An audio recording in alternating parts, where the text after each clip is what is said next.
Добродојдовте во нова емисија на Радио ЕСИ, патуваме со ЕСИ Радио. Денес патуваме за Гватемала.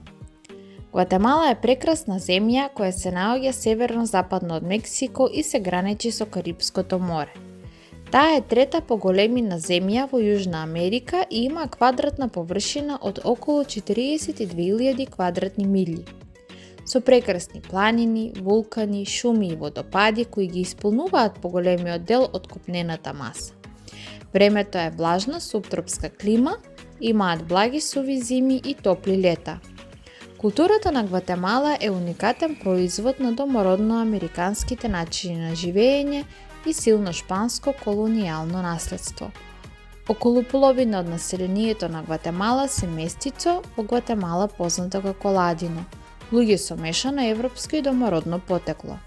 Ладино културата е доминантна во урбаните средини и е под големо влијание на европските и северноамериканските трендови. За разлика од многу земји од Латинска Америка, Гватемала се уште има големо домородно население, а тоа се маите, кои задржале посебен идентитет. Република Гватемала е во Централна Америка. Има околу 13 милиони луѓе. Главниот јазик е шпанскиот, а тие исто така имаат повеќе од 24 домородни јазици. Гватемала е интересна земја за посета. Тоа е уникатна земја која може да ве научи многу. Има секакви луѓе, повеќето се потомци на маите. Гватемала има многу туристички атракции, од плажи до вулкани до урнатини на античките маи. Гватемала е земја која е многу подложна на природни катастрофи. Тоа е земја во развој, со многу области за кои мора да се решат проблемите и да се превземат проактивни мерки за катастрофи кои што може да се случат во иднина.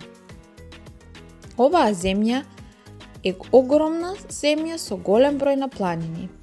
Освен јужната крајбрежна област и северните низини на Петент, земјата е поделена на исток и запад со два планински синџири на три главни региони.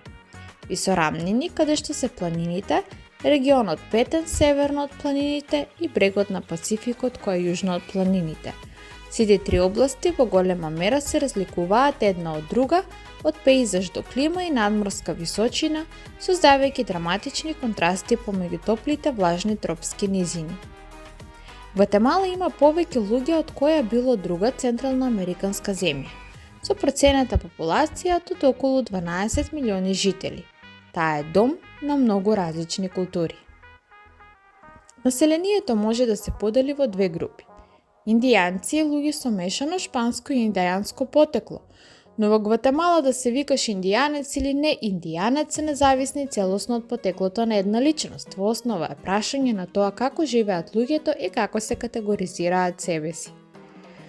Најбогатите 20% во светот трошат на преку 70% од светските ресурси, додека продолжуваат да ги експлоатираат најсиромашните кои се принудени да живеат во пуста сиромаштија. Гватемала не е исклучок од ова, бидејќи над 50% од нивното население живее од прагот на сиромаштијата. Со население од околу 15 милиони луѓе, Гватемала е најнаселена земја во Централна Америка, но е една од најсиромашните. Политичката заедница, социјалниот апартхеид што постои во Гватемала, ја подели Гватемала на две дела и не дозволува земјата да биде обединета и двете демократски и социјално. Домородното население одвоено од можностите, без минимални услови неопходни за граѓаните да ги остварат своите права, нема државјанство и затоа нема вистинска демократија.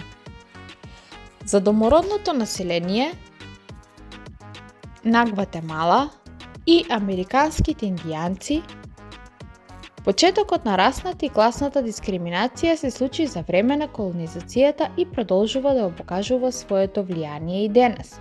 Домородното население на Гватемала беше расно дискриминирано од ладиносите, земјопоседниците со светла кожа, кои беа фаворизирани од државата и власта. Владата се соочи со воени удари, владени реформи заедно со политички и социјални револуции. Многу политички сили имаа влијание врз Гватемала и ја трансформираа во земја каква што е денес. Пучот на Ција во 1954 година во Гватемала, тоа е државниот удар во 1954 година, со која беше соборена демократската исправна влада, долго време се признава дека е резултат на тајна акција на Ција, но одамна декласифицираните документи покажаа нова и позлобна светлина за вмешаноста на Ција во акцијата која што се роди некој од најбрутално диктаторските режими во модерната историја. Во 1495 година шпанците ја колонизирале цивилизацијата на маите, создавајќи спор меѓу домородците и странците. Шпанците се воспоставиле своји привилегии во колонизираната земја и ги принудиле своите начини на живење. Следствено, дури и по независноста на Гватемала, маите продолжиле да живеат по супресивна власт 125 години. Пред колумбиската историја на Гватемала од околу 12.000 години пред нашата ера. Раните доселеници во Гватемала биле ловци и собирачи, но не долго откако почнале да одгледуваат култури како пченка. Овој временски период бил многу конструктивен временски период за Гватемала, со мали села составени од земјоделски. Цивилизацијата на маите одиграла огромна улога во развојот, но особено во Петен. Индијанка родена во Гватемала е добитник на Нобелова награда за мир за политички досед до својата земја и низиниот народ. Во нејзино лично сведочење со наслов Јас, Ригоберта Менчу, можеме да видиме како таа процвета во Нобеловата награда што е денес. Следејќи многу по постапките на нејзиниот татко, мобилизацијската работа на Ригоберта и надвор од Гватемала доведе до преговори меѓу герилците и владата и ја намели армиската моќ во Гватемала. Предколумбиската историја на Гватемала е многу интересен период и богат за оваа држава. Апачи од друга страна главно живееле во југозападните пустини на Аризона, Ново Мексико и Тексас. Еден апачи бенд нареđен Планис Апачи живееше во она што е Оклахома.